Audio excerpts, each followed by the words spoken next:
بسم اللہ الرحمن الرحیم ام حسبت ان اصحاب الکہف والرقیم كانوا من آیاتنا عجبا۔ درود بھیجے گا محمد و آل محمد پر۔ اللہم صلی علی محمد آل محمد وعجل فرجهم۔ خدا متعال کا انتہائی احسان ہے، انتہائی شکر ہے، اس نے ہمیں بے پناہ نعمتوں سے نوازا۔ ان تعدوا نعمت اللہ لا تحصوها، اگر اللہ کی نعمتوں کو شمار کرنا چاہو تو کسی صورت شمار نہیں کر سکتے۔ ایک اور آیت کریمہ میں جو خدا تعالیٰ نے فرمایا کہ اگر دنیا کے سارے دریا، سمندر، درخت،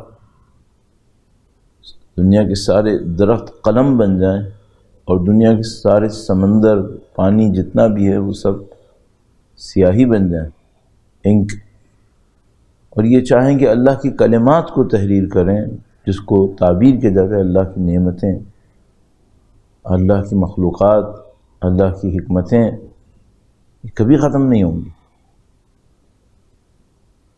جیسے جیسے انسان کی آبزرویشن کائنات کے بارے میں ڈیولپ ہو رہی ہے تو وہ آہستہ آہستہ جان پا رہا ہے کہ یہ کائنات کتنی وسیع ہے۔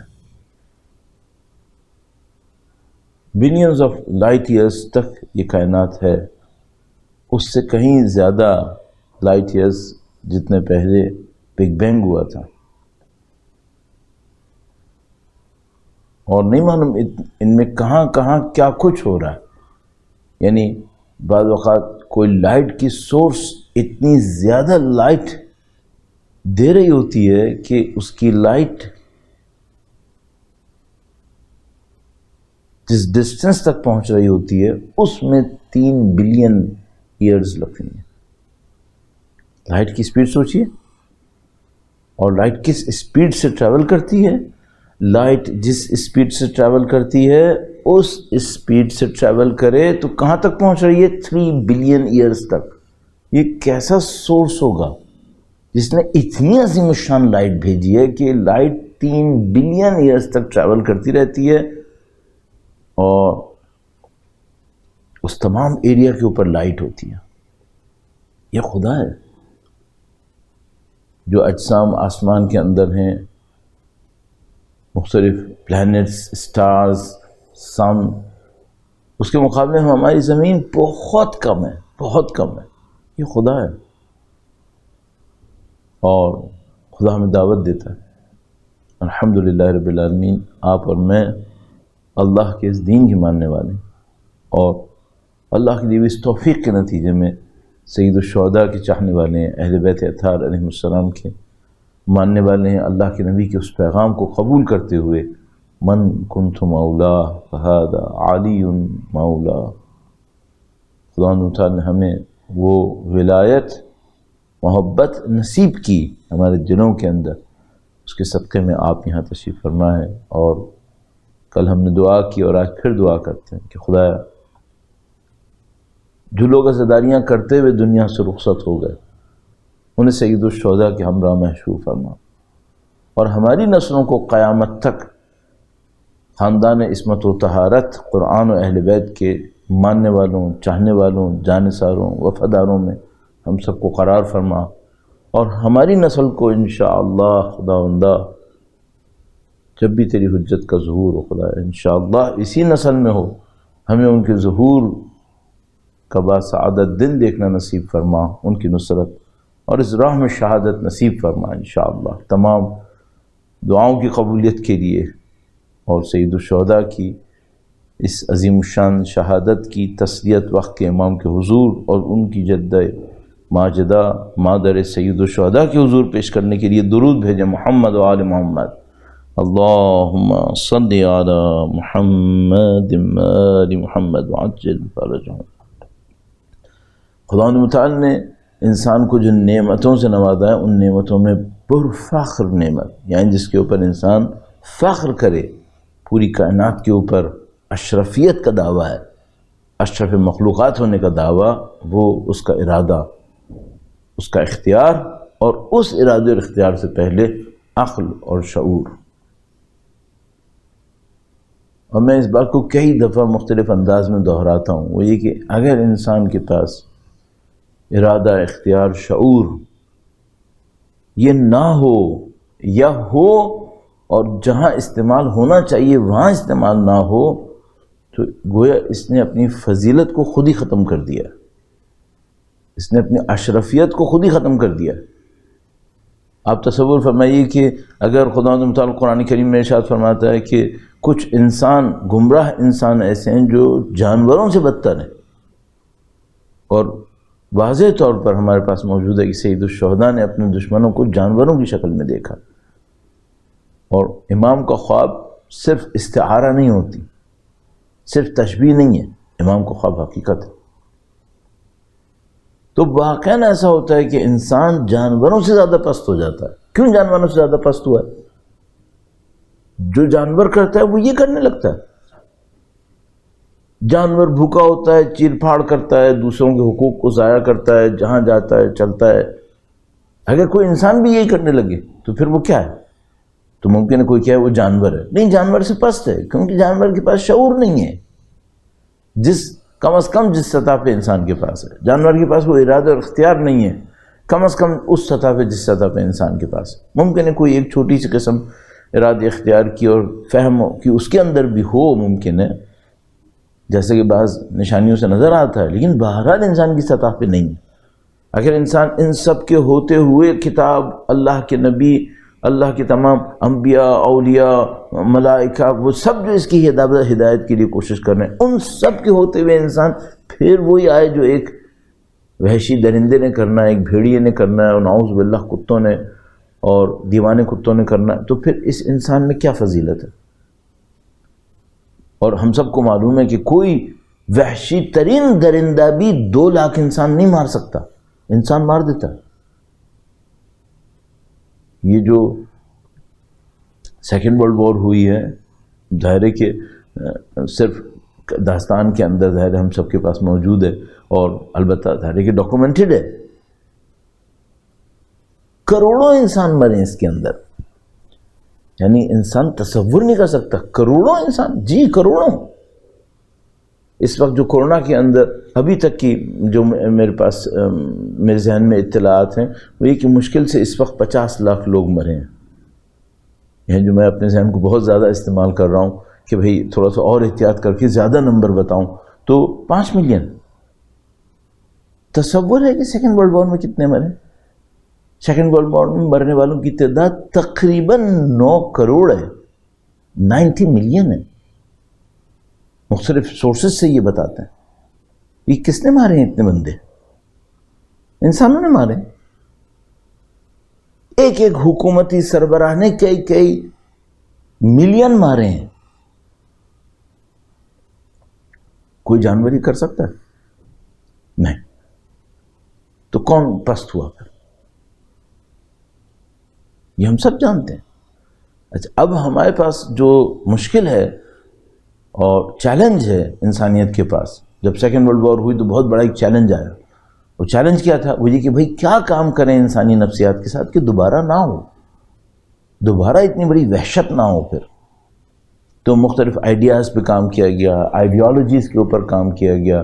پھر کسی نے بلیم کیا کہ بھئی یہ جو نیشنلزم ہوتا ہے، یہ جب اپنے پیک پہ پہنچ جاتا ہے تو اس کے اندر پھر خرابیاں آتی ہیں، جیسے ہٹلر نے ریشزم کو استعمال کیا، نیشنلزم کو استعمال کیا، تو کچھ جگہوں کے اوپر مثال کے طور پر انہوں نے کہا بھئی اب یہ ریشزم نہیں ہونا چاہیے، اور اس کے اوپر پابندیاں لگانا شروع کر دی۔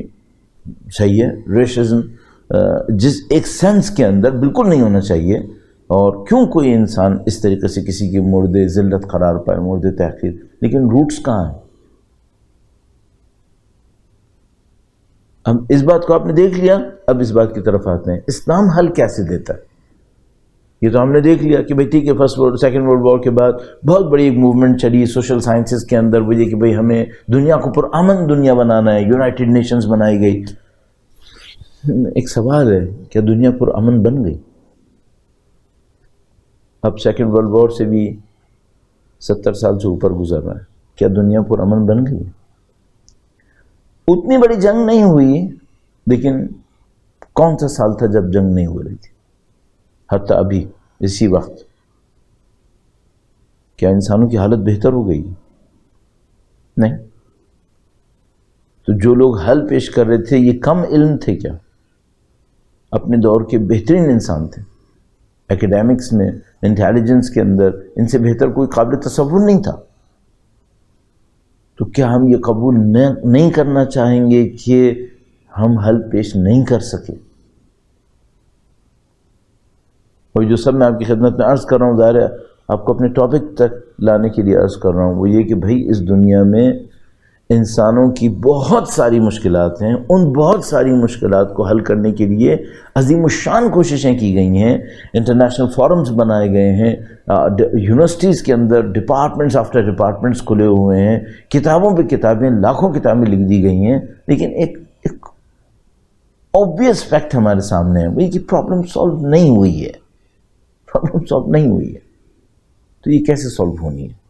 اب یہاں پر آ کر ہم کہتے ہیں کہ بھائی خدا کا واسطہ کچھ جا کر یہ دیکھ لو کہ یہ جو دین مبین ہمارے ہاتھ میں ہے یہ اس پرابلم کا سلوشن کیا دینا چاہ رہا ہے. اب وہ کیوں نہیں کرتے؟ میں ایک پوائنٹ آپ کی خدمت میں عرض کروں گا. درود بھیجے گا محمد و آل محمد پر. اللہم صلی علی محمد آل محمد وعجل فرجہم. ہمیں یوں لگتا ہے جیسے سو کالڈ ماڈرن سوسائٹیز نے سب سے پہلے جس بات کو طے کر لیا ہوتا ہے وہ یہ کہ ہم نے دین کا نام نہ لینا ہے، نہ سننا ہے، نہ حتیٰ ایک پاسبلٹی میں اس کو ایکسیپٹ کرنا ہے. ایون ایک پاسبلٹی میں بھی ایکسیپٹ نہیں کرنا ہے. جیسا کہ امریکہ کے اندر مختلف جگہوں کے اوپر اگر آپ یہ کہیں کہ بھئی کائنات کی اسٹارٹنگ کے لیے، کائنات کی انٹرپریٹیشن کے لیے آپ ایک انٹیلیجنٹ پلان کو ایکسیپٹ کر لیں کہ بھئی یہ بھی ایک پاسبلٹی ہے، تو کہتے ہیں نہیں، ایک پاسبلٹی میں بھی ایکسیپٹ نہیں کرنا ہے اسے. تو گویا جب آپ سولوشن ڈھونڈنے جائیں اور پہلے اسٹیپ میں ہی لمٹس لگا دیں کہ بھئی یہ اور یہ اور یہ سولوشنز مجھے نہیں چاہیے، اب باقی بتائیں، یہ تو سائنٹیفک نہیں ہے. اصلا سائنس میں جب آپ کسی ایکسپیریمنٹ کی طرف جا رہے ہوتے ہیں، آپ کے سامنے ایک ایشو ہوتا ہے، اس کو آپ سولو کرنا چاہ رہے ہوتے ہیں، آپ کو دماغ کو کھول کے رکھنا ہوتا ہے اور ایک اوپن مائنڈ کے ساتھ آپ فیلڈ کے اندر اوپر اترتے ہیں اور ساری پاسبلٹیز کو ایکسپلور کر رہے ہوتے ہیں. مجھے اس وقت ایسا احساس ہو رہا ہے جیسے دنیا یہ طے کر کے بیٹھی ہوئی ہے کہ ہم نے دین کی پاسبلٹی کو ایکسپلور نہیں کرنا ہے. کیوں نہیں کرنا ہے؟ ان کے اپنے ریزنز ہیں. مثلا کہ ہم نے اتنے 100 سال تک کرسچینٹی کو دیکھا ہے، اتنے عرصے تک ہم نے حتیٰ اسلام کے بعض سیگمنٹس کو دیکھا ہے، اور یا پھر یہ بھی کہوں گا خود کریٹ کیا ہے. وہابیزم کو لے لیجئے، قادیانیت کو لے لیجئے، آج کی آئی ایس کو لے لیجئے. کون سا ان میں سے فرقہ جو استکباری سپورٹ کے ساتھ نہیں چلا؟ تو گویا ان لوگوں نے یہ گراؤنڈ تیار کر لیا ہے کہ ہم نے اس دین کو پرابلم کے سلوشن کے طور پر اسٹڈی نہیں کرنا ہے. جب نہیں کرنا ہے تو ٹھیک ہے، پھر آپ اپنی کوئی کوشش کر لیں. وہ جو کسی نے کہا کہ بھائی اگر کوئی شخص یہ کہتا ہے حسبنا کتاب اللہ، نبی نہیں چاہیے، اولاد نبی نہیں چاہیے، نعوذ باللہ تعالیٰ، پھر جاؤ کوشش کرو اور جا کے کوئی سلوشن نکالو. اور اگر سلوشن نہیں نکلے تو پھر خدا کا واسطہ واپس آؤ اور ان سے کہو کہ ہمیں ضرورت ہے، اے اللہ کے نبی ہمیں آپ کی ہدایت کی ضرورت ہے، ہمیں آپ کی اولاد کی ضرورت ہے. تو باقی دنیا کو بھی ہم یہی کہیں گے کہ بھئی یا تو آپ سلوشن نکال لیں، اور 70 سال تو ہو گئے کم از کم اس کروڑوں انسانوں کی زندگیوں کے گزرنے کے بعد، نہیں نکلا ابھی تک، تو پھر وقت نہیں ہے تھوڑا سوچ لو کہ دین کیا سلوشن دے رہا ہے. اچھا اب ممکن ہے یہاں پہ کوئی بچے ہوں یا بڑے بھی ہوں، تو وہ کہیں مولانا دین نے بھی کہاں سلوشن دیا؟ یہ دین کے ماننے والے 1.3 بلین مسلم انہوں نے کیا سلوشن دیا؟ تو بھائی اس کا میں ذرا سا ایک نقطے میں عرض کرتے ہوئے اپنے موضوع کی طرف آتا ہوں. درود بھیجے گا محمد و آل محمد پر. اللہم صلی علی محمد و آل محمد وعجل فرجہم. سب سے پہلی چیز جو میں سمجھتا ہوں سلوشن میں آنی چاہیے ہمارے ذہن میں اسٹڈی ہونی چاہیے، وہ یہ ہونا چاہیے کہ دین کی تعلیمات آپ نے لینی کس سے ہے؟ دین میں اتھارٹی کون ہے؟ اگر آپ دین کی تعلیمات جھوٹے ایک راوی سے لینے کھڑے ہو جائیں اور بعد میں کہیں میں نے دین پہ عمل کیا اس نے اثر نہیں دیا، تو کس کی غلطی ہے؟ اگر آپ دین کی تعلیمات ایک ایسے بندے سے لے رہے ہیں جس کے لیے خود نبی نے کہا ہو اس سے دین نہیں لینا ہے، واضح ہمارے پاس روایت موجود ہے، اللہ کے نبی نے کہا دنیا پرستوں سے دین نہیں مل سکتا۔ اب ایک انسان جاتا ہے اور ایک دنیا پرسترین بادشاہ کو اپنا دینی لیڈر بنا لیتا ہے، ایک دنیا پرست انسان کو اپنا پیشوا بنا لیتا ہے اور اس سے کہتا ہے مجھے دین دو، اور نہیں ملا، پھر وہ کہتا ہے دین نے کہاں سولوشن دیا۔ بالکل صحیح ہے، جس دین کو تم پورٹرے کر رہے ہو، جس کو تم پیچھے چل رہے ہو، وہ سولوشن دے گا بھی نہیں۔ تو کون سا دین سولوشن دے گا؟ جس کو دین لانے والے نے کہا ہے کہ وہ سولوشن دے گا، جس کو دین لانے والے نے کہا ہے کہ من کنت مولا فہذا علی مولا، اور یہ حل حل مشکل ہے، یہ اور ان کی اولاد و ذریہ وہ میری جانشین ہے، وہ سولوشن دیں گے، نہ کہ شاہ فیصل اور نہیں معلوم شاہ فلاں اور شاہ فلاں اور صدر فلاں یہ سولوشن دیں گے۔ یہ کہاں سولوشن دے سکتے ہیں؟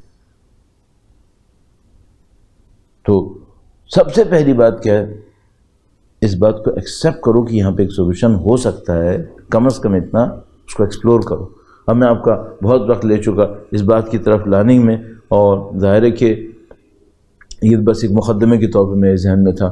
اصل جو گفتگو آج مجھے آپ کی خدمت میں عرض کرنی ہے وہ ولایت کے عنوان سے ہے، اہل ولایت اور نصرت امام، وہ ہمارا موضوع ہے، عنوان ہے جس کے اوپر ہم نے یہ آرائز پیش کرنی ہے، اور بلا کسی مزید تاخیر کے اس کو شروع کرتے ہیں۔ درود بھیجے گا محمد و آل محمد پر، اللہم صلی علی محمد آل محمد وعجل فرج۔ کل میں نے آپ کی خدمت میں عرض کیا کہ جو ولایت کا لفظ ہے، اب میں اردو میں جب اس کو عرض کروں گا تو زیر و زبر کے اوپر اصرار نہیں کروں گا، اور میں بھی اس کی وجہ عرض کرتا ہوں کہ یہ جو ولایت کا لفظ ہے یہ قرآنی لفظ ہے۔ اصل جو عربی میں ہوتا ہے وہ روٹس جس کو ہم لوگ کہتے ہیں، کسی بھی ورڈ کی روٹس ہوتی ہیں، عربی کے لحاظ سے انتہائی غنی زبان، تو اس ورڈ کا جو روٹ ہے وہ واو لام یا، جس کو آپ ولی تعبیر کریں گے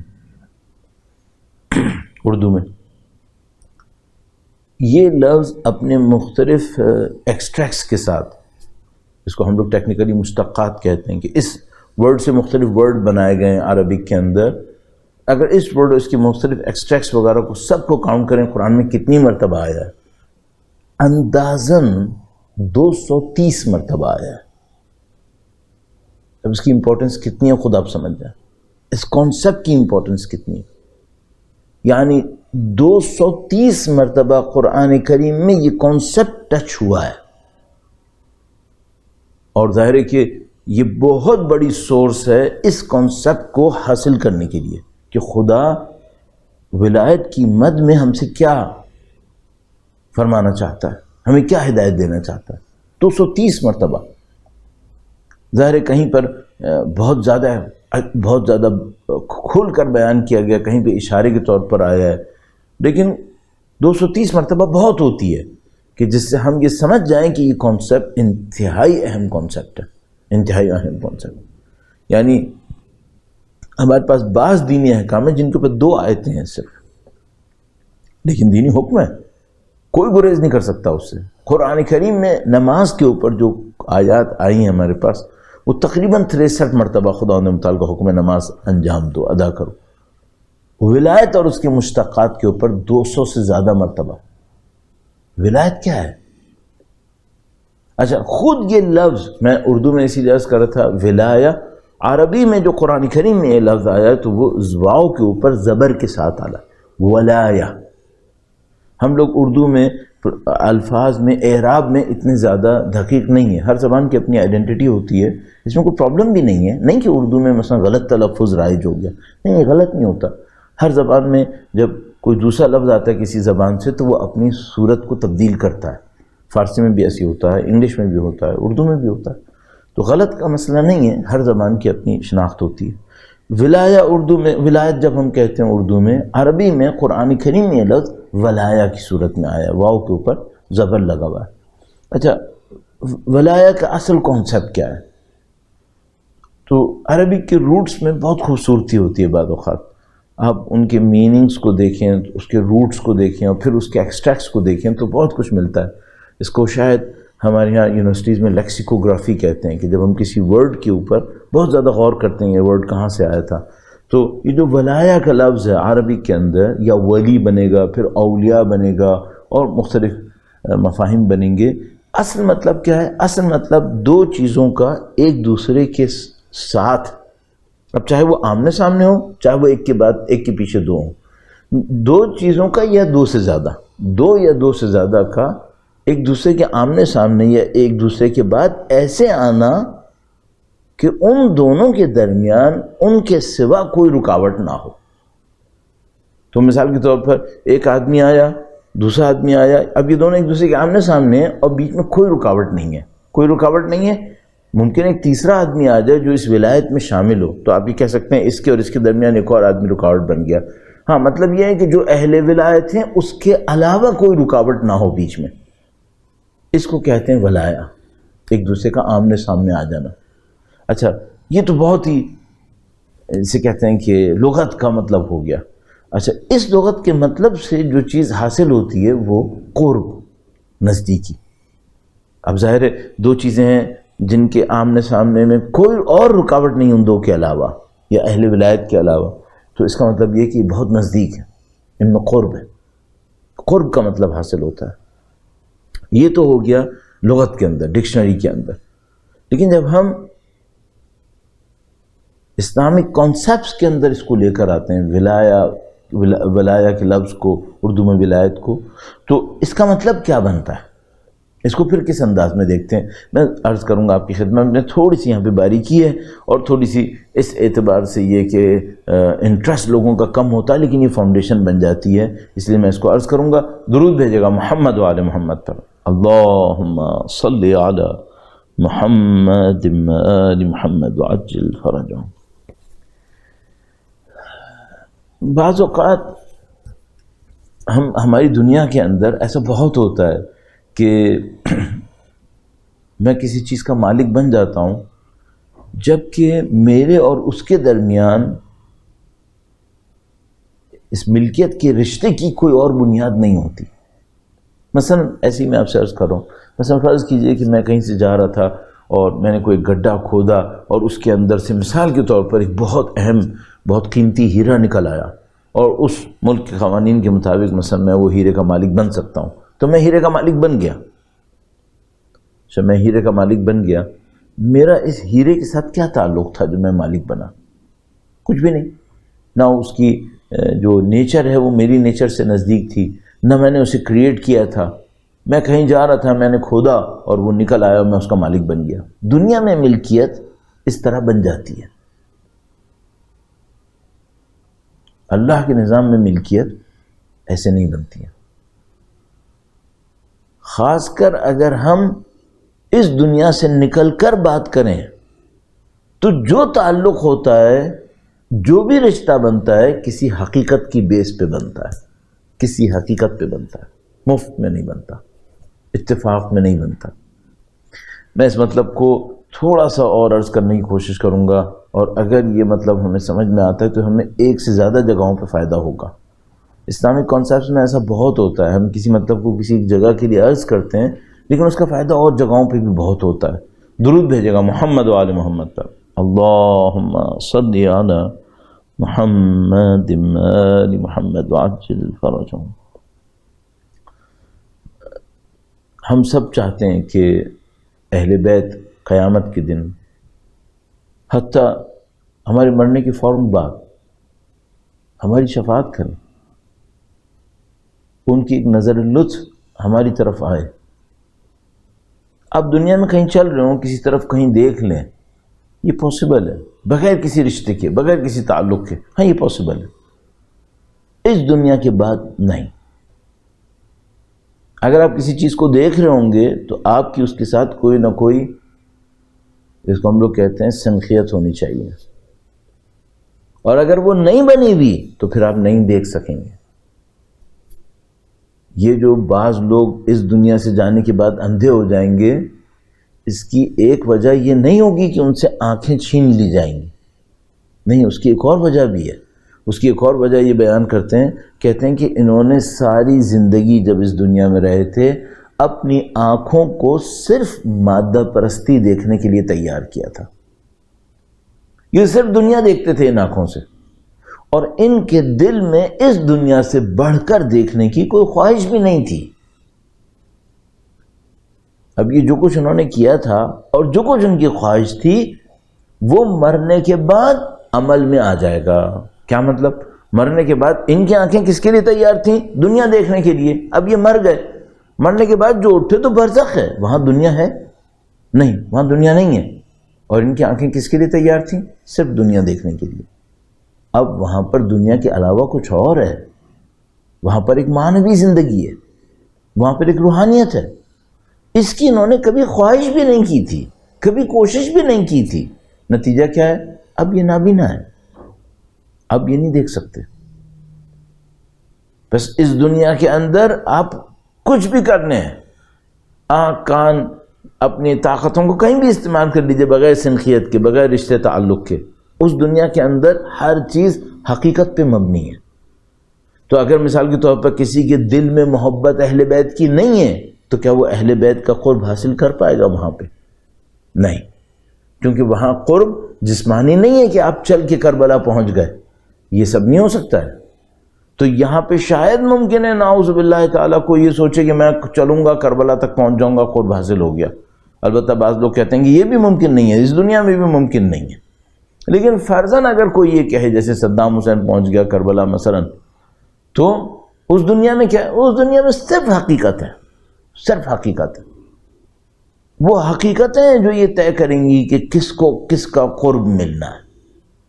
تو اگر اس دنیا کے اندر کوئی شخص تھا جو اپنے مولا کا قرب چاہتا تھا، سید الشہداء کا قرب چاہتا تھا، خدا نے مثال سے گڑ گڑا کے دعائیں کرتا تھا، اللہم اجعلنی عندک وجیہا بالحسین علیہ السلام، اللہم اجعلنی ممن تنالہ منک صلوات ورحمت ومغفرہ۔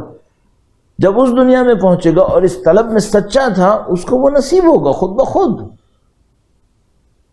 وہ دنیا حقیقتوں پہ مبنی ہے۔ یہ جو ولایت الہیہ ہے یہ کیسی ہے؟ ولایت 100% حقیقت پہ مبنی ہے۔ کون سی حقیقت؟ حقیقت یہ کہ ہم اللہ کے بندے ہیں۔ یہ وہ حقیقت ہے جس کی بنیاد پر ایک ولایت قائم ہوئی ہے، اور وہ ولایت کیا ہے؟ وہ ولایت اللہ کی ولایت۔ اس کو آپ کی خدمت میں عرض کروں گا، درود بھیجے گا محمد و آل محمد پر۔ اللہم صلی علی محمد و آل محمد وعجل فرجہ۔ اللہ ولی الذین آمنوا یخرجہم من الظلمات الی النور۔ خدا ولی ہے ان لوگوں کا جو ایمان لائے۔ یہ ولایت کیسی ولایت ہے؟ یہ ولایت خالقیت کی ولایت ہے، یہ ولایت ہدایت کی ولایت ہے، یہ ولایت ایمان کی ولایت ہے۔ خدا نے خلق کیا ہے، خدا نے ہدایت دی ہے، جس ہدایت پر ایمان لانے کا خدا نے حکم دیا تھا مومن نے اسے قبول کر لیا۔ جیسے ہی قبول کیا یہ ولایت الہیہ اسے نصیب ہو گئی۔ اللہ ولی الذین آمنوا، جیسے ہی ولایت الہیہ اسے نصیب ہوئی، اب خدا کی اس ولایت کے نتیجے میں اس کے لیے ہدایت اور زیادہ واضح ہو گئی۔ یخرجہم من الظلمات الی النور۔ خدا نے مطلب فرماتا ہے کہ ہم بعض بندوں کے لیے جعلنا لہ نورا یمشی بہ فی الناس، ہم کچھ انسانوں کے لیے نور قرار دے دیتے ہیں، اور خدا نے یہاں پہ ایک کی مثال دی، ایک شخص کے لیے ہم نے نور قرار دیا ہے کہ وہ اس کے اندر ہی رہے گا، وہ نور کبھی جدا نہیں ہوگا اس سے۔ یہ جو کچھ ہے یہ حقیقت پہ مبنی ہے۔ یعنی کیا مطلب تھا؟ اب مثال کے طور پر میں سادگی کے ساتھ اس کو عرض کرنے کی کوشش کرتا ہوں، بھئی میں نے فرض کریں نعوذ باللہ تعالیٰ اپنی زندگی میں خدا کی حکم کو اہمیت نہیں دی، نعوذ باللہ تعالیٰ خدا کی نافرمانی نعوذ باللہ تعالیٰ میری زندگی کا معمول بنی ہوئی ہے، کہ وہ ولایت جو صاحب ایمان کو ملی تھی وہ ہدایت جو صاحب ایمان کو ملی تھی وہ مجھے بھی اسی طرح مل جائے گی؟ نہیں مل سکتی۔ کیوں نہیں مل سکتی؟ یہ ولایتیں، یہ تعلقات حقیقتوں پہ مبنی ہیں۔ جیسے آپ اس حقیقت سے دور ہوں گے اس حقیقت سے محروم ہوں گے۔ تو خدا ہم سے کیا چاہتا ہے؟ خدا ہم سے چاہتا ہے ادخلوا فی السلم کافۃ، تم پورے کے پورے اس امن اور امان میں داخل ہو جاؤ جو خدا تمہیں دینا چاہتا ہے۔ یہ ولایت الہیہ ہے۔ خدا اس ولایت کو ہم سے چاہتا ہے کہ ہم قبول کریں۔ اب اس کو ایک انداز میں اور عرض کرنے کی کوشش کروں گا، اور اللہ کرے کہ میں کامیاب ہو سکوں۔ درود بھیجے گا محمد و آل محمد پر، اللہم صلی علی محمد آل محمد وعجل فرجہم۔ اچھا، اس معاملے میں تھوڑا سا پہلو زیادہ ہیں، لیکن میں کوشش کروں گا کہ ہم بہت زیادہ اس کی فلسفیانہ چیزوں کی طرف توجہ نہ دیں۔ آج کی دنیا میں مشکلات میں سے ایک مشکل یہ ہو گئی ہے، اور میں اس کو کبھی موقع ملا تو تفصیل سے عرض کروں گا، وہ یہ کہ ہم انسانوں نے ایک دوسرے کو یہ سمجھایا ہے تم پر کسی کا حکم نہیں چل سکتا، تم پر کسی کی سرپرستی نہیں ہے، جو کرنا ہے کرو۔ اور جس انداز میں کہہ رہا ہوں ظاہر ہے کہ آپ سمجھ رہے ہیں کہ میں اس کو پازیٹیو نہیں لے رہا ہوں، لیکن انفارچونیٹلی یہ وہ چیز ہے کہ جو اس وقت بچوں کے دماغوں کے اندر بٹھا دی گئی ہے، تمہیں جو کرنا ہے وہ کرو، یہی سب سے اچھا راستہ ہے جو تمہارے دماغ میں آیا۔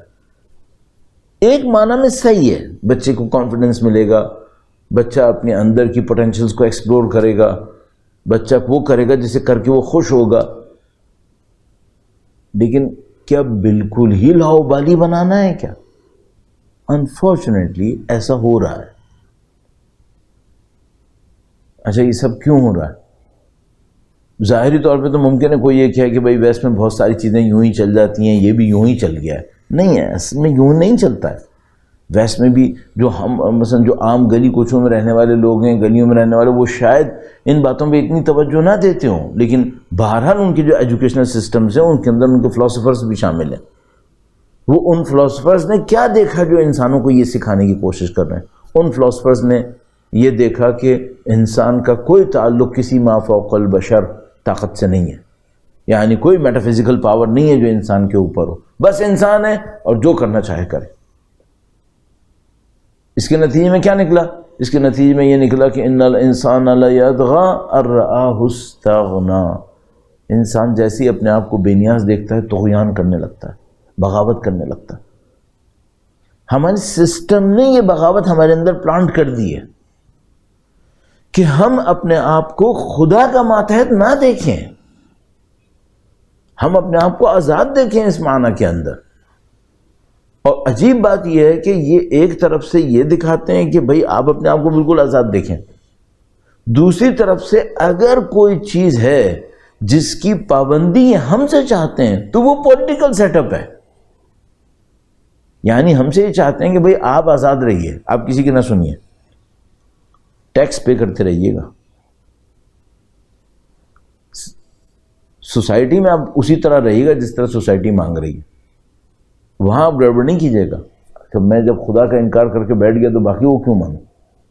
باقی کو آپ نظم و ضبط کی خاطر مان لیجیے، تو پھر بالآخر ایک سپریم باڈی ہو گئی جس کو مجھے ماننا پڑ گیا ہے، تو وہ مجھ سے کس لحاظ سے بہتر تھے جو میں ان کی ماننا شروع کر دوں؟ اب ہمارے سامنے یہ کرائسس ہے۔ تو یہ بہت ہی میں نے مختصر کر کے آپ کی خدمت میں عرض کرنے کی کوشش کیا، نہیں چاہتا کہ میں بہت زیادہ ان باتوں کے اوپر وقت لگا کر ذہنوں کو تھکانے کی کوشش کروں۔ بہرحال یہ جو ولایت کا کانسیپٹ ہے اسلام کے اندر، ایک حقیقت کے اوپر مبنی ہے۔ وہ حقیقت کیا ہے؟ ہم انسان مخلوق ہیں، ہمیں کسی نے خلق کیا ہے، اور نہ صرف خلق کیا ہے بلکہ ہماری زندگی کے لہجے لہجے میں ایک ریالٹی ہے، وہ کیا ہے؟ ڈیپینڈنس، ہم خدا کے اوپر وابستہ ہیں۔ یہ ریالٹی اتنی عجیب ہے، اس کے اوپر غور کرنا بہت ضروری ہے۔ مثلا فرض کر لیجئے کہ ابھی جس انوائرمنٹ میں بیٹھا ہوں یہاں پہ لائٹس جل رہی ہیں، اور یہ جو لائٹس ہیں یہ کنیکٹڈ ہیں کسی سورس آف الیکٹریسٹی سے۔ جب وہ سورس آف الیکٹریسٹی خدا نہ کرے اگر رک جائے تو کیا ہوگا؟ سب ختم، ڈارک ہو جائے گا. یعنی لائٹس ختم نہیں ہوں گی، لائٹس باقی رہیں گی لیکن جلیں گی نہیں، کیونکہ سورس آف الیکٹریسٹی ختم ہو گئی ہے. ہماری ڈپینڈنس خدا پہ ایسی ہے، اس سے زیادہ ہے. میں اس مثال کو تھوڑا سا اور کریکٹ کرتا ہوں. فرض کیجئے کہ جو سورس آف الیکٹریسٹی ہے اسی نے لائٹس کو بھی کریٹ کیا ہے. ہماری جو اس وقت لائٹ جل رہی ہیں اس میں سورس آف الیکٹریسٹی، وہ جنریٹر، پاور ہاؤس، اس نے لائٹس کو کریٹ نہیں کیا، لائٹس کے اندر کرنٹ کو دوڑایا، الیکٹرانس گئے، اس کی وجہ سے لائٹ جلی ہے، لیکن لائٹ کریٹ اس نے نہیں کی ہے. اب آپ ایک مثال دیکھیے کہ وہ جو سورس آف الیکٹریسٹی ہے وہی لائٹس کو کریٹ بھی کر رہی ہو، اور جب وہ سورس آف الیکٹریسٹی چلی جائے گی تو کیا ہوگا؟ نہ صرف یہ کہ لائٹ نہیں جلے گی بلکہ لائٹ ہی نہیں ہوگی. کیوں؟ اسی نے کنیکٹ کیا تھا، اس کو کریٹ کیا تھا، اور جیسے ہی وہ رکے گی یہ سب غائب ہو جائے گا. کچھ خدا پہ ہماری ڈپینڈنس ایسی ہے، نہ کہ صرف خدا نے ہمیں خلق کیا ہے اور چھوڑ دیا، نہیں، ہر سیکنڈ میں ہم خدا کے محتاج ہیں. ایسے محتاج نہیں کہ لائٹ اگر ڈسکنیکٹ ہو گئی سورس سے تو لائٹ بجھ جائے گی جبکہ لائٹ باقی رہے گی، نہیں، لائٹ ہی باقی نہیں رہے گی. ہم اتنے ڈپینڈنٹ ہیں اللہ کے اوپر، ہمارا وجود ختم ہو جائے گا اگر خدا نے پلک جھپکنے کے لیے بھی ہم پر توجہ نہ دی. ربنا لا تکلنا الی انفسنا طرفۃ عین ابدا، اے خدایا پلک جھپکنے کے لیے بھی مجھے میرے حال پہ نہ چھوڑ، میں ختم ہو جاؤں گا. اور اگر خدا ختم نہیں کرے نا تب بھی بس اتنا کرے، اور وہ کہے کہ اس بندے سے میرا تعلق نہیں ہے. یعنی میں نے اس کو وجود دیا، میں دیتا رہوں گا، میں نے اس کو رزق دیا، میں دیتا رہوں گا، مادی رزق، اس کو اپنی رحمت میں نہیں رکھوں گا، اس کو اپنی ہدایت میں نہیں رکھوں گا. جہاں شیطان لے جانا چاہتا ہے لے جائے. پھر یہ کیا بنتا ہے؟ یہ بنتا ہے شیمر، یہ بنتا ہے یزید، یہ بنے گا عمر سعد. یہ ولایت الہیہ ہے، اور بہت ضروری ہے عزیزان محترم. میں نے کوشش کی اور کچھ ذہنوں کو تھکا بھی دیا ہوگا، لیکن بہت ضروری ہے کہ اس ولایت کے تصور کے اوپر ضرور غور فرمائیے گا.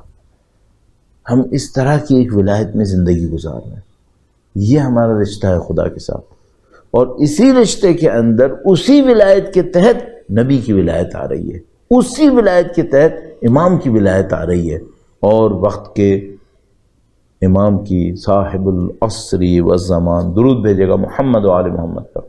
اللہم صلی علی محمد آل محمد. یہ سب اسی ولایت کے تحت ہے، اور یہ سب حقیقت پہ مبنی ہے.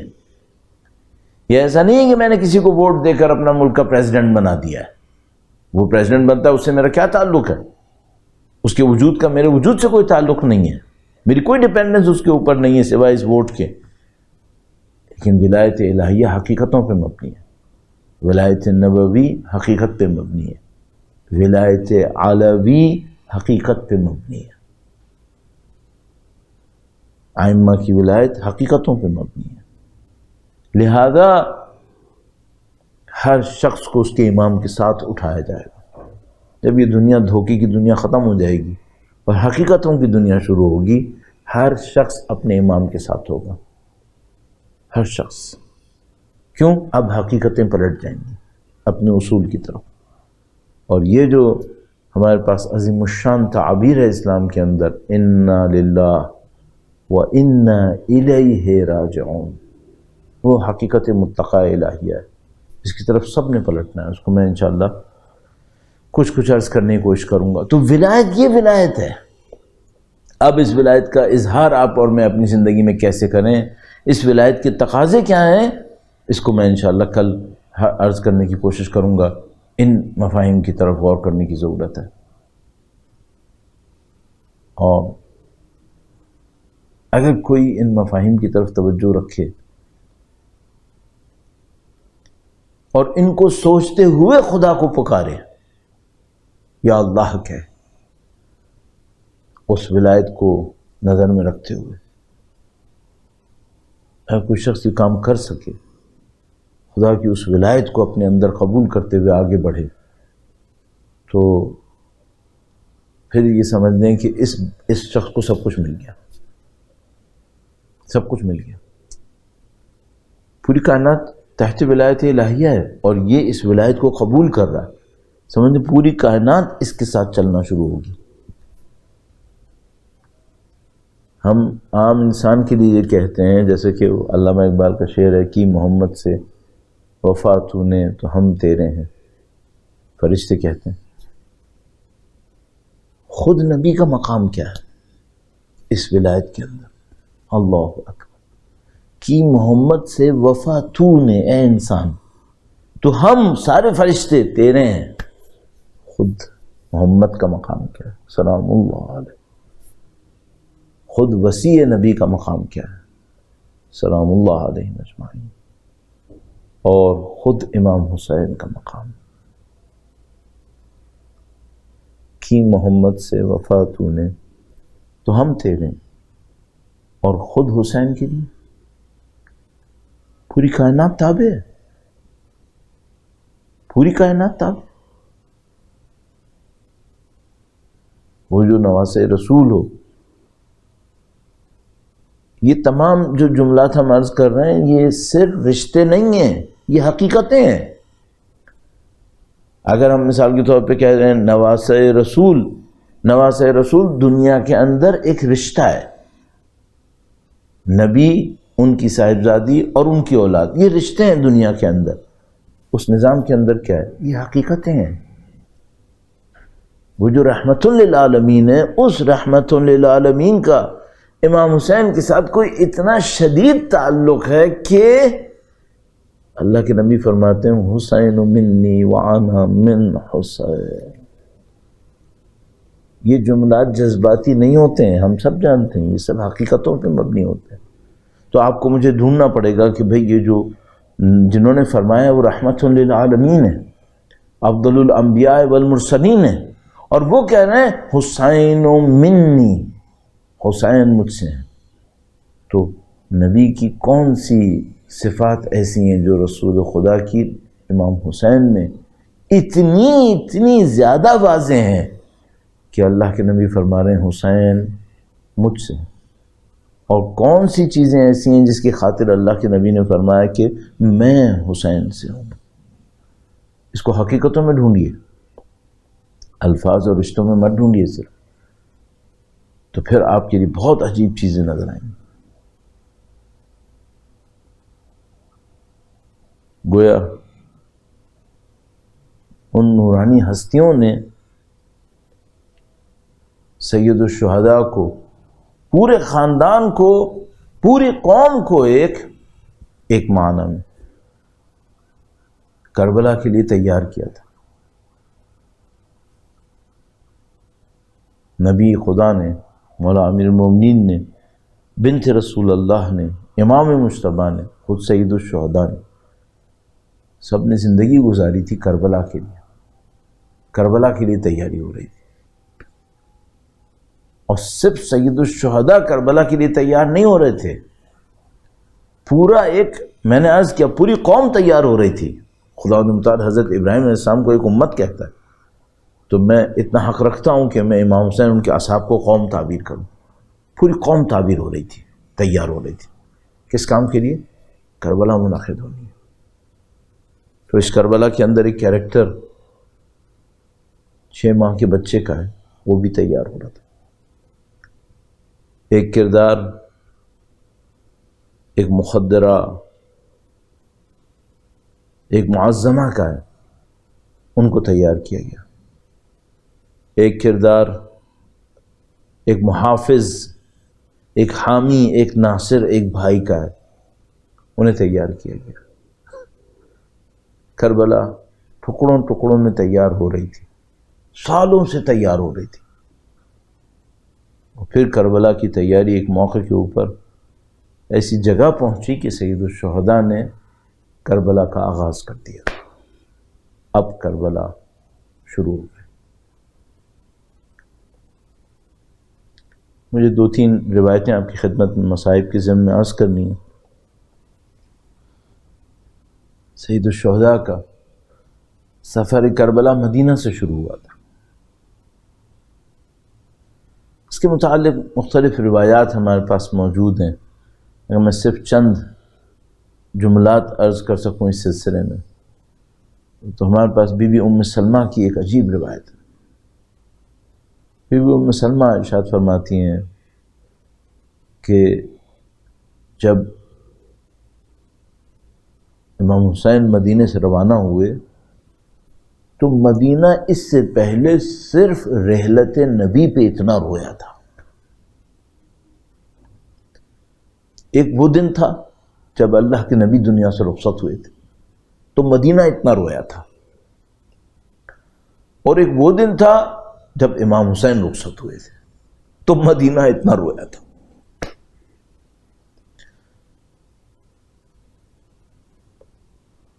لوگ بہت عجیب طرح سے وابستہ تھے خاندان امام حسین سے۔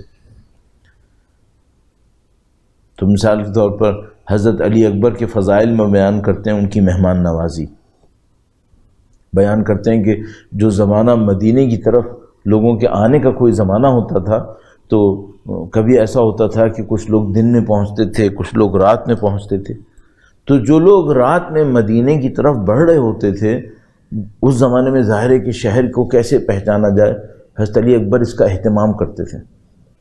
تو وہ کسی بلندی کے اوپر جا کر، گھر کے اوپر جا کر کسی جگہ کے اوپر مشعلیں جلا دیتے تھے تاکہ دور سے دیکھنے والے کو سمجھ میں آ جائے مدینے میں جہاں جانا ہے وہ یہ جگہ ہے۔ تو حضرت علی اکبر کے گھر پہ آ جایا کرتے تھے، پھر ان کی مہمان نوازی کرتے تھے۔ مدینہ وابستہ تھا۔ ہمارے پاس روایت موجود ہے کہ دور دور سے اصحاب آتے تھے جو نبی کی زندگی میں نبی کو دیکھ چکے تھے، یا حتیٰ جو نئے مسلمان ہونے والے ہوتے تھے وہ دور دور سے مدینہ آتے تھے اور مدینہ کی گلیوں میں بعض اوقات کھڑے ہو جایا کرتے تھے کہ حسین یہاں سے گزریں گے۔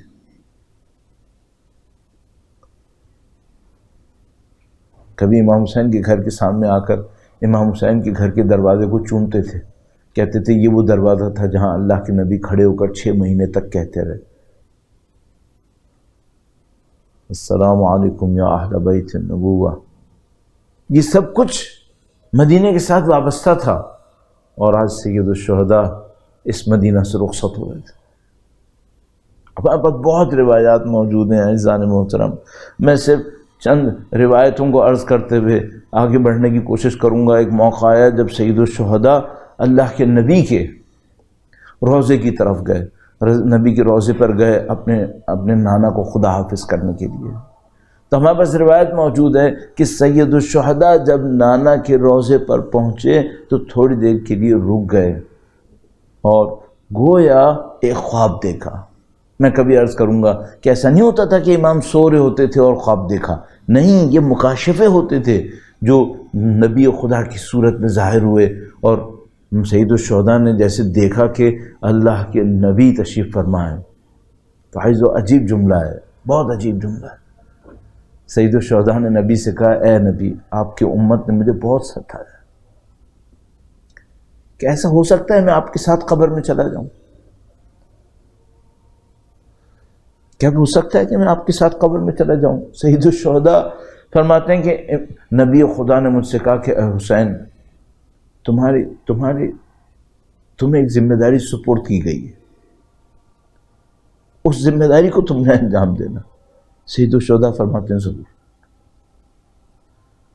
سید الشہداء ذمہ داری کے لیے آئے ہیں، اس ذمہ داری کو انجام دینے کے لیے بڑھ رہے ہیں، پھر اپنے بھائی کی گویا قبر پہ تشریف لے جاتے ہیں، الوداع کرتے ہیں۔ ایسے عجیب روایت بیان کرتے ہیں امام حسین ایک موقع کے اوپر اپنی والدہ گرامیہ کے روضے کی طرف بڑھے۔ ظاہر ہے یہ وہ اسرار امامت تھے جو ائمہ نے ہمیں ایک دوسرے کو بتائے، ورنہ عام لوگوں کے سامنے یہ کام نہیں کیا گیا ہوگا۔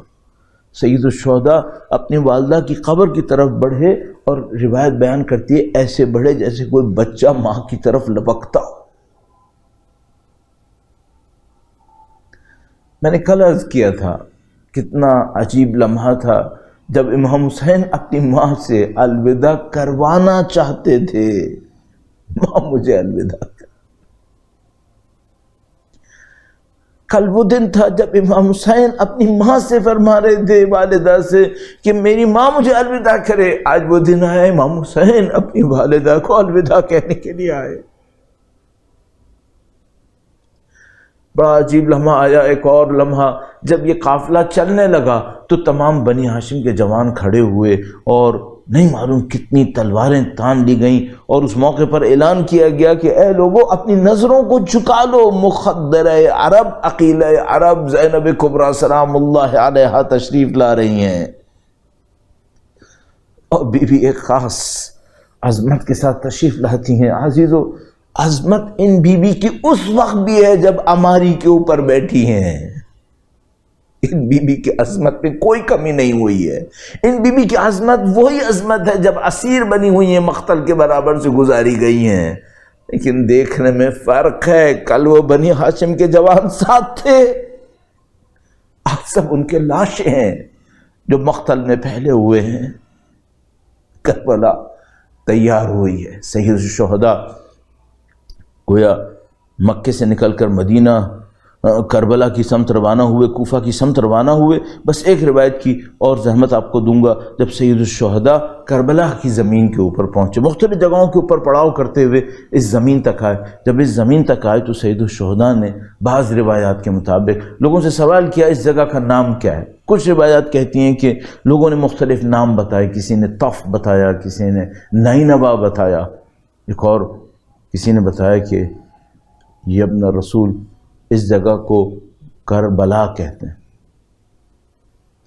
لحوف میں مختلف مقاتل کے اندر سید الشہداء کی عبارت لکھی گئی ہے کہ سید الشہداء نے کہا کہ یہیں رکو، ھذا مقام کرب و بلا، یہ مقام کرب اور امتحان کا مقام ہے۔ ہا ہنا محط رحالنا، یہیں پر ہمارے قافلے رکیں گے، ہمارے خیمے لگیں گے، یہیں ہماری قبریں بنیں گی، یہیں سے ہمیں اٹھایا جائے گا۔ سید الشہداء نے سب کچھ بیان کر دیا۔ لوگوں نے رکنا شروع کر دیا۔ پھر عجیب روایت موجود ہے ہمارے پاس، سید الشہداء ایک جگہ تشریف فرما ہوئے اور روایت کہتی ہے اصلاح سیف شروع کی، اپنی شمشیر کو تیز کرنا شروع کیا، شمشیر کو تیز کرتے جا رہے تھے اور شعر پڑھنا شروع کیے کہ اے زمانہ تیرے اوپر اف ہے، تو نے کس طرح سے بے وفائی کا اظہار کیا، اور ایسے جملے پڑھے کہ بی بی زینب سلام اللہ علیہا نے اپنے بھائی سے کہا کہ اے بھیا، جو یہ شعر کہہ رہا ہے کیا اسے اپنی موت کا یقین ہو گیا ہے؟ اور سید الشہداء نے فرمایا کہ ہاں بہن، آپ نے صحیح کہا، اسے اپنی موت کا یقین ہے۔ بی بی زینب سلام اللہ علیہا نے گریہ کرنا شروع کر دیا۔ ایک موقع آیا جب سید الشہداء نے اطراف کے لوگوں کو بلایا اور لوگوں سے پوچھا کہ یہاں کا مالک کون ہے، تو مثال کے طور پر بتایا گیا کہ بنی اسد کا ملکیت کا ہے، یہاں پر دعویٰ ہے۔ سید الشہداء نے ان سے کہا کہ ہم یہ زمین تم سے خریدنا چاہتے ہیں جہاں پر ہماری قبریں بنیں گی، جہاں پہ ہمارے خیمے ہوں گے۔ انہوں نے دینے کی کوشش کی، سید الشہداء نے پیسے سے خریدا اس زمین کو، اور سید الشہداء نے بنی اسد سے کچھ باتیں کہیں۔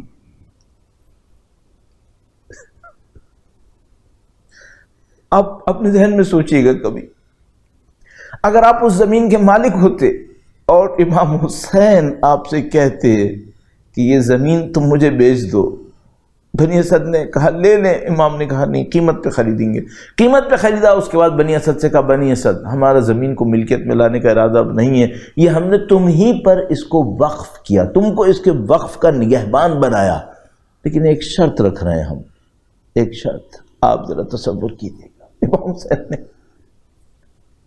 کیا شرط رکھی ہے۔ کہا دیکھو، اگر ہماری لاشوں کو پڑا دیکھو تو دفنا دینا۔ کون کہہ رہا ہے؟ نبی خدا کا بیٹا، اگر ہماری لاشوں کو دیکھو تو دفنا دینا۔ مجھے نہیں معلوم بنی اسد نے کتنا ماتم کیا ہوگا اس موقع کے اوپر۔ اس کے بعد فرمایا کہ دیکھو، اگر ہماری لاشیں یہاں بن جائیں، قبریں یہاں بن جائیں، ان قبروں پہ کبھی پانی مت چلانا، کبھی حل مت چلانا، اس کو ختم نہیں کرنا، اس نشان کو باقی رکھنا۔ یہ بہت بڑی بڑی باتیں تھیں جو بنی اسد نے سن لی۔ اس کے بعد سید الشہداء نے ایک جملہ کہا، وہ مجھے لگتا ہے بنی اسد کے لیے نہیں کہا، وہ ہم لوگوں کے لیے کہا۔ سید الشہداء نے کہا بنی اسد لوگوں کو دعوت دینا میری قبر کی طرف آئیں، اور میری قبر کی طرف آنے والوں کے کھانے پانی کا خیال تم نے رکھنا ہے، ان کی مہمان نوازی تم نے کرنی ہے۔ کوئی سید الشہداء نے ہمیں اور تمہیں ایک پیغام دیا ہے، وہ یہ کہ دنیا میں کوئی کہیں پر بھی میرا پرچم بلند کرے گا، میں اس کی پناہ بنوں گا، میں اس کو دینے والا بنوں گا۔